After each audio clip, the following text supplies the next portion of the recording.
It is a beautiful day in the neighborhood and we are here to build race cars and eat pizza.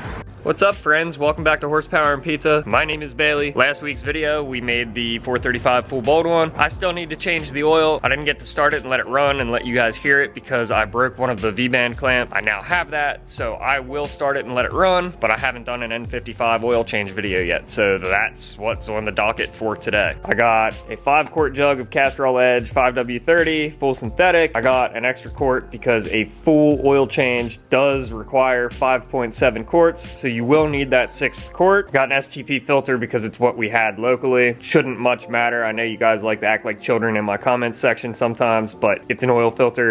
And then you will need a 16-sided 87mm socket, and that is for the oil filter cap on the oil filter housing. As I stated in the last video and in the catch can video, my engine vanity cover is not on because I am running a Berger Motorsport oil catch can. This hose interferes with the engine cover. I do intend on modifying the engine cover to make it fit at some point. I just have not gotten around to that yet. You don't have to remove this cover underneath. I already had it off from doing the downpipe last week. There is an access door there.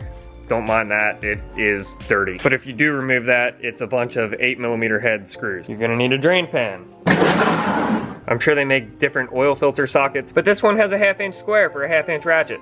Start by opening that up. 17mm hex for the drain plug, 17mm socket.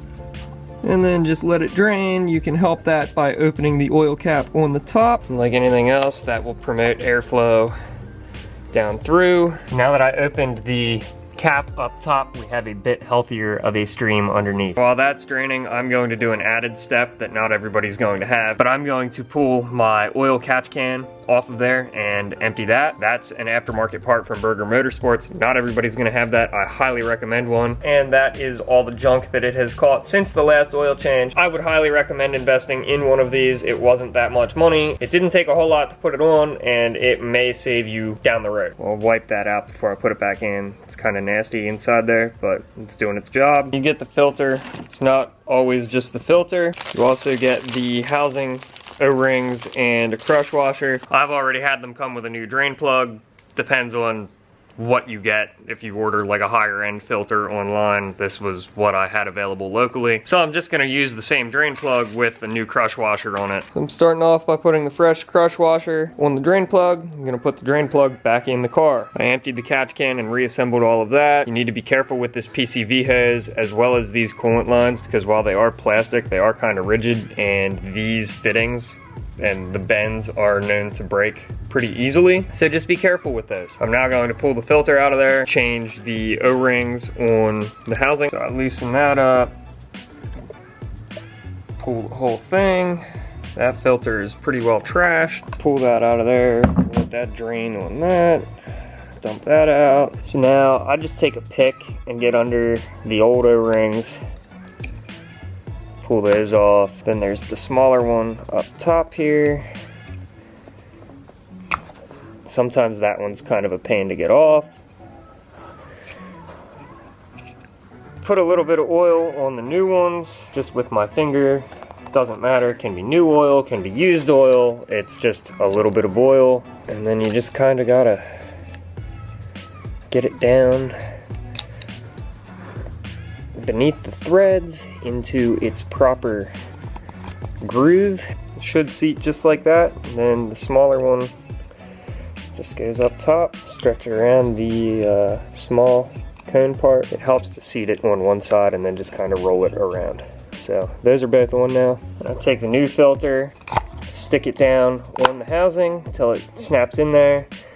And I'll end up pouring a little bit of oil into this just so the filter is not dry. I don't know if that's protocol or not, but it's just something I've always done. It's a little harder to do it with this style filter than one that's got like the metal canister outside to it, because they hold a little bit nicer than these, but I don't think it's that big of a deal. I'm sure I'll get roasted if it is. Here we are.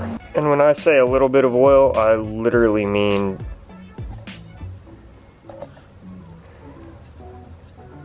just enough to make the filter a little bit wet and oily. Then I take that, send that back home, Now the filter is back home, seated properly. So now it's time to fill the engine with oil and you'll be good to go. Now I recommend a funnel, but I can't find a clean one, so we're just gonna run without it.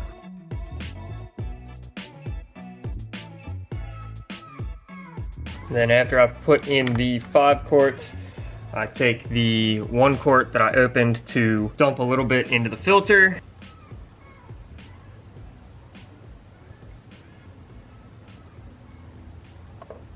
Dump a little bit over half of that in. That's probably good there. Put the cap back on before I clean up the little bit that I spilled. Now I'm going to take the car off of jack stands before I let it run and then shut it off to check the oil level because it does not have a dipstick, so it can get an accurate measurement of that. I put the under tray back on it, I put it on the ground, so I'm gonna start it, let it run for a couple minutes, and then I will check the oil. So in order to check the oil level on this car, you have to let it run to get up to operating temperature. It needs to be in park or neutral on a level surface such as your garage floor, a level driveway, etc., etc. So we're gonna let it run, get up to temperature, and then I'll show you how to check it, and I'll show you how to reset the mileage between oil changes. It's warm enough now that I can start the measurement. So I'm gonna let it do that.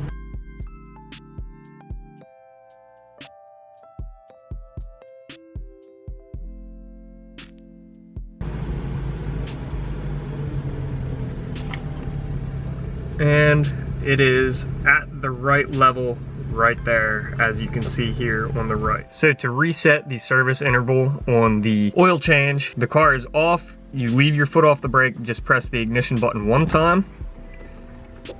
It's going to come up with service due and whatever else, low tire, let that stuff go away. And then down here on the left, you're going to press and hold this button.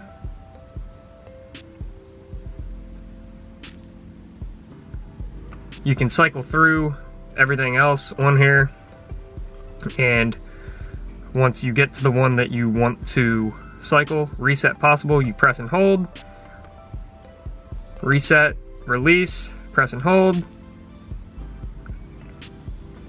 reset in progress, reset successful. That's really all there is to it. It's not that hard. I hope you guys learned something today. It was just something that I never made a video on, and I figured I could probably help a person or two out with it. So I hope that was the case. I look forward to getting the new tires on the car and getting it out and driving it here shortly, as the weather is getting so much nicer now. I want to thank you guys so much for watching. If you haven't already, please subscribe. Head over to horsepowerandpizza.com if you would like to support. Follow us on Instagram, Facebook, Twitter, and TikTok at horsepowerpizza. Peace out. Build it for you.